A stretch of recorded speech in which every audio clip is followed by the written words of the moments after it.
babae ka. Nagkalalabuan na silang dalawa. Niligawan ko na lang si Jasmine po. Sabi niya raw, wala na sila ni Alan. Siya yung walang kwenta eh. Puro sasat, wala namang ginawang mabuti yun eh. Parang binabaliwala niya ako. Ganda lang ba ako? Palamuti sa bahay. Aabot ba kami ng 3 years kung di ko siya minahal? Doon, manda ka. Pag nakita kita, tumakbo ka na dahil pag naabutan kita, babasagin ko yung mukha mo. Pag nagarap tayong dalawa, pamumukha ko sa'yo. Ang kapal na mukha mo, Alan. Tandaan mo yan yung ginawa mo sa akin. Hindi napapapigil ang paghaharap ng dalawang boylet na naglalaban para sa isang begging prinsesa. Face off na! Dito lang sa Face to Face!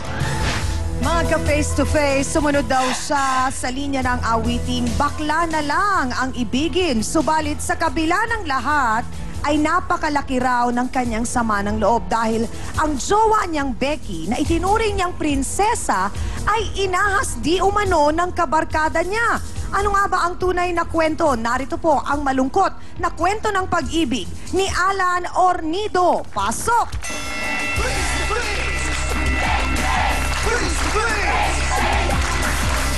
Hi Alan, magandang umaga sa'yo. Umaga rin po. Ilang taon ka na? 25 po. Batang-bata. Okay, anong pangalan nitong iyong prinsesa na Becky? Jasmine po. Ha? Jasmine Feliciano. Si Jasmine. Saan mo nakilala si Jasmine? Doon po sa trabaho. Sa trabaho. Opo. Okay. Nung nagkakilala kayo, talagang naramdaman mo na may gusto ka na sa Opo. kanya. Okay. Siya ba ang unang Becky na nakarelasyon mo? Opo. Siya. Pero bago kay Jasmine, may mga dati ka nang naging karelasyon na Ano po? girl. Isa lang po. Tapos po nung nasaktan ako, Hmm. hindi na po ako nagmahal ng babae. Ayoko na. Oh! So, parang dahil doon, ayaw mo na ng babae. Okay, pakikwento mo naman sa amin itong love story ninyo ni Jasmine. Gaano na kayo katagal? Maging 3 years na po sa January 19 sana. Magti 3 years. Sana.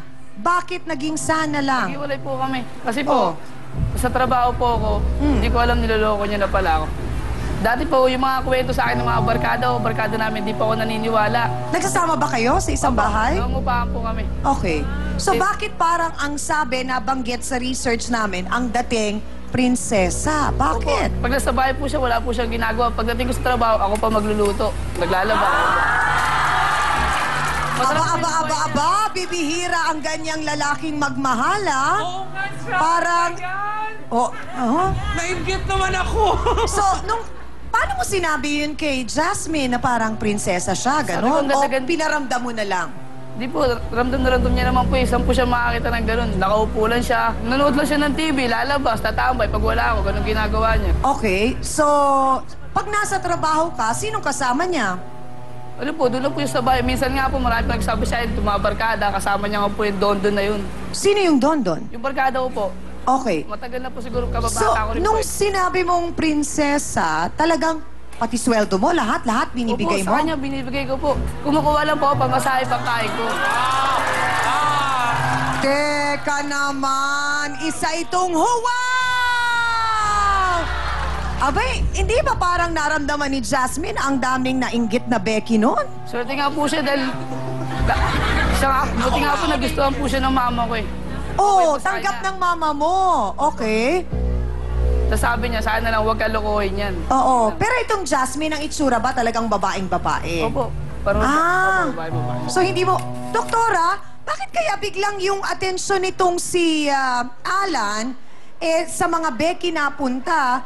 Marahil ang dahilan ba doon yung sinasabi niya talaga na kasi siya ay nasaktan doon sa unang girl kaya parang ayaw na niya sa babae?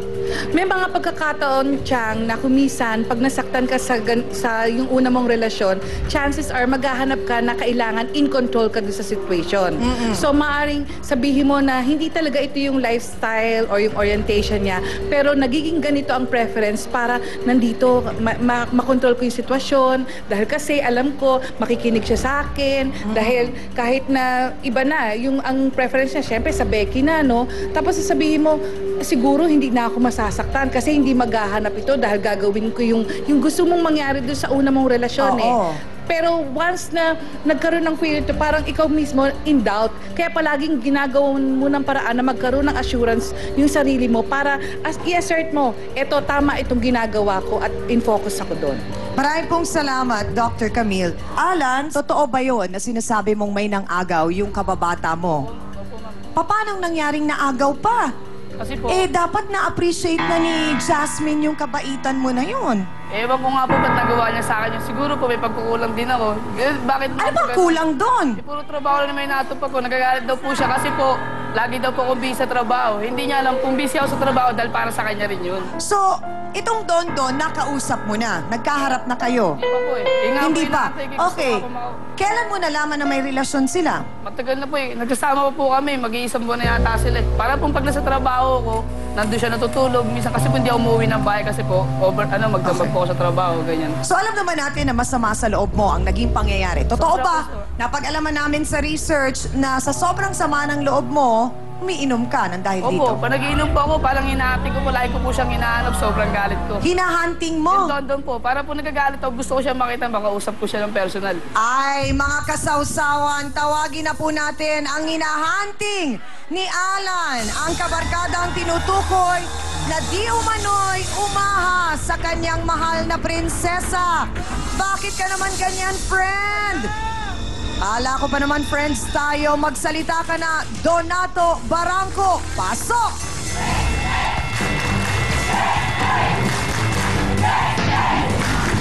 Sandali lang! Pakihawakan, please!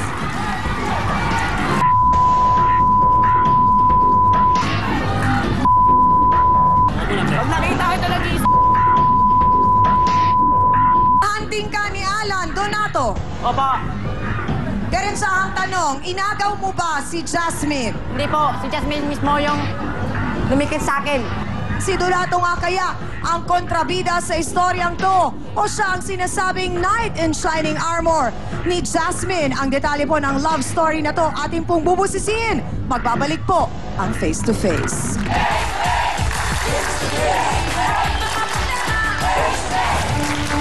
Pinagplanuhan mo ba talaga na agawin si Jasmine? O nangyari lang? Nangyari lang po. Nagkahulugan ng loob? Opo. Na-develop? Hindi po. Hindi? Ano nangyari? Nagkadibilupan po kami balik Ayan!